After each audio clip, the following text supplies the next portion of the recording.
The way that we move our camera can have a big effect on the footage that we are capturing. You don't just have to have a static locked off tripod shot for every single shot, but at the same time, every shot doesn't need to be moving and spinning and going all over the place. It's really important that the way we move our camera reflects the style of the film that we are making. So if you're shooting an interview, you don't want to be whizzing around the person on a gimbal. But if you're creating a fun, vibrant video about a skateboarder, then if you lock the camera off on a tripod and only tilted and panned, then it wouldn't look great. So it's worth thinking about, how can I move the camera to tell the story the best? But with that said, I'm going to give you my top 5 favorite camera moves. It is really important that these camera moves are not used on every project.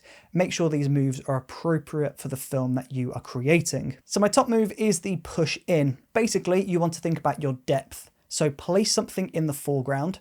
So that could be a door, that could be some trees, whatever it is, place that in the foreground, place your subject behind that, and then you want to push in through that foreground layer into your subject.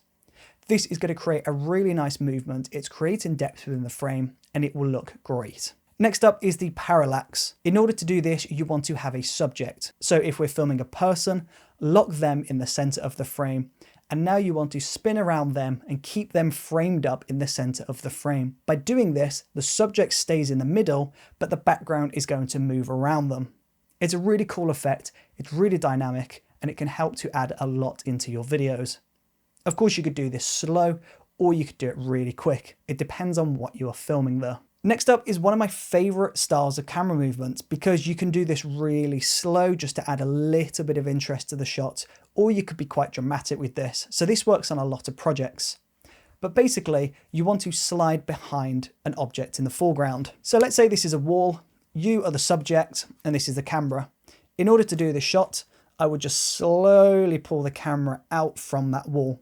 So we're doing a nice gentle slide movement behind this wall, and by doing that, we've got depth in the shot, and we're also creating this really nice camera movement. Next up, we have got tracking shots. Now, this is essentially where the camera is going to travel with a person or an object or a subject, and you can track from the side, you can track forwards, backwards, it doesn't matter, but you're sticking with them whilst they're traveling. So you could track them from the side.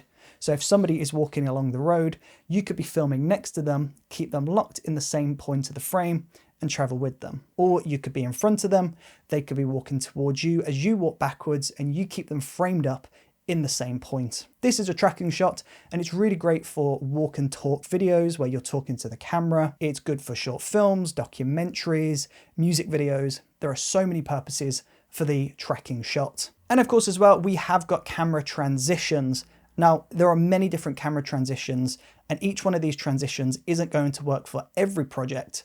But here are my top 3. The whip pan is my first camera transition. At the end of the first shot, you want to whip your camera over to one direction. You could go right, up, down, but just make sure you remember which direction you have gone. Now we're going to change location or change something in the shot. We're going to carry that movement around. So we'll start off frame, 3, 2, 1, action, whip into the shot. And now when we link these two shots together in the edit, we've got this really dynamic transition. The next is the sliding transition. So this is quite similar to that movement where we slid out from a foreground layer, but instead we're going to finish the shot by going behind the foreground layer. And then we'll start the second shot by coming out from a foreground layer. And when you cut those two together, you get this really cool sliding transition. And the third transition is the YouTuber favorite transition. Combine some camera movement with a lens cover. So cover the lens, change location, and then start the second shot by pulling away from the lens. Alternatively though, you could go into somebody's body, you could go behind them, you could go into a wall, go into a table. It doesn't matter what it is, but just go into something, cover the lens, change location, and pull out again. You can combine this with camera movement to create a really interesting and dynamic effect, but be creative with this and make sure every shot isn't a transition shot.